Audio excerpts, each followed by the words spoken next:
पूर्व मुख्यमंत्री और नेशनल कॉन्फ्रेंस के प्रमुख अब्दुल्ला फारूक ने शनिवार को कहा, मुझे लगता है कि परिसीमन आयोग ने बीजेपी के पक्ष में काम किया है, यह सोचकर कि उन्हें विधानसभा जम्मू कश्मीर में बहुमत मिलेगा। उन्होंने कहा कि आयोग को लगता है उन्होंने 5 अगस्त 2019 को जो किया उसके पक्ष में प्रस्ताव पारित करने में वह सक्षम होंगे। बिहार से बीजेपी विधायक हरिभूषण ठाकुर ने शुक्रवार को सरकार से मुसलमान के वोटिंग अधिकार को छीनने का आग्रह किया है। उन्होंने कहा, विभाजन के समय मुसलमानों को अलग देश मिला था, वह वहां चले जाएं। अगर वो भारत में रहते हैं तो दूसरे स्तर के नागरिक की तरह रहेंगे। बीजेपी ने ठाकुर से उनके बयान पर नोटिस जारी कर स्पष्टीकरण मांगा है। यूक्रेन पर रूसी हमले के बीच कांग्रेस नेता मनीष तिवारी ने शनिवार को कहा, रूस हमारी विपत्तियों में हमारे साथ रहा है, लेकिन अगर मित्र गलती करता है तो उसे सुधारना चाहिए। उन्होंने कहा कि भारत को अपना पक्ष चुनना होगा। बकौल तिवारी, भारत की गुटनिरपेक्ष नीति 2091 से धीरे धीरे समाप्त हो गई है। आज यदि भारत उसी नीति पर चलता है तो यह एक गलती होगी। केंद्रीय सड़क परिवहन और राज्य मंत्री नितिन गडकरी ने गुरुवार को उज्जैन में कहा कि मध्य प्रदेश की सड़कें अगले 5 वर्ष में अमेरिका जैसी हो जाएंगी। उन्होंने कहा कि उज्जैन में राष्ट्रीय राजमार्ग पर एक हवाई पट्टी सह सड़क विकसित की जाएगी। बकौल गडकरी, महाकाल मंदिर तक श्रद्धालुओं की सुविधा के लिए एयरबस सुविधा की जाएगी। मुंबई की विशेष अदालत ने गुरुवार को महाराष्ट्र के मंत्री नवाब मलिक की उस याचिका को स्वीकार कर लिया जिसमें उन्होंने प्रवर्तन निदेशालय की हिरासत में रहने के दौरान घर का खाना दवाइयाँ मांगी थी। अदालत ने उनके वकील को पूछताछ के दौरान उपस्थित होने की अनुमति दी है। मलिक 3 मार्च तक ईडी की हिरासत में रहेंगे। राजस्थान के कांग्रेस विधायक मदन प्रजापति ने नया जिला न बनाए जाने पर विधानसभा के बाहर अपने जूते उतार दिए।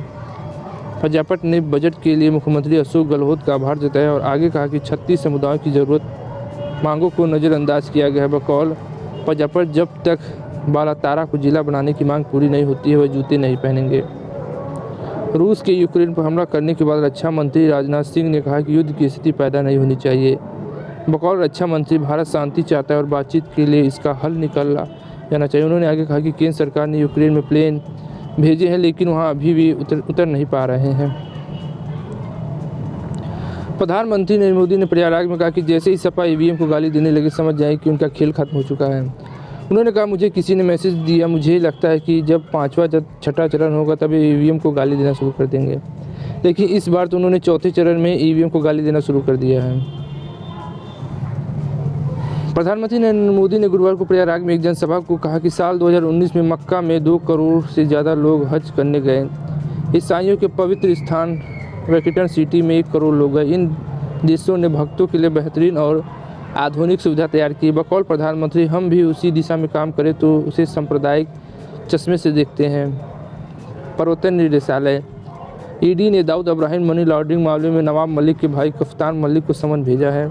महाराष्ट्र की एक अदालत द्वारा बुधवार को इस मामले में नवाब मलिक को 3 मार्च तक ईडी हिरासत में भेजा गया है। वहीं गुरुवार को मलिक की गिरफ्तारी के विरोध में महाराष्ट्र में राज्य के कई मंत्रियों ने धरना दिया है। मोहाली कोर्ट ने ड्रग्स केस के आरोपी शेरामणि अकाली दल के नेता और पंजाब के पूर्व मंत्री विक्रम मजीठिया को 8 मार्च तक न्यायिक हिरासत में भेज दिया है। मजीठिया ने गुरुवार को मोहाली कोर्ट में आत्मसमर्पण किया। गौरतलब है कि सुप्रीम कोर्ट ने मजीठिया को 23 फरवरी तक गिरफ्तारी से राहत देते हुए आत्मसमर्पण करने का आदेश दिया था।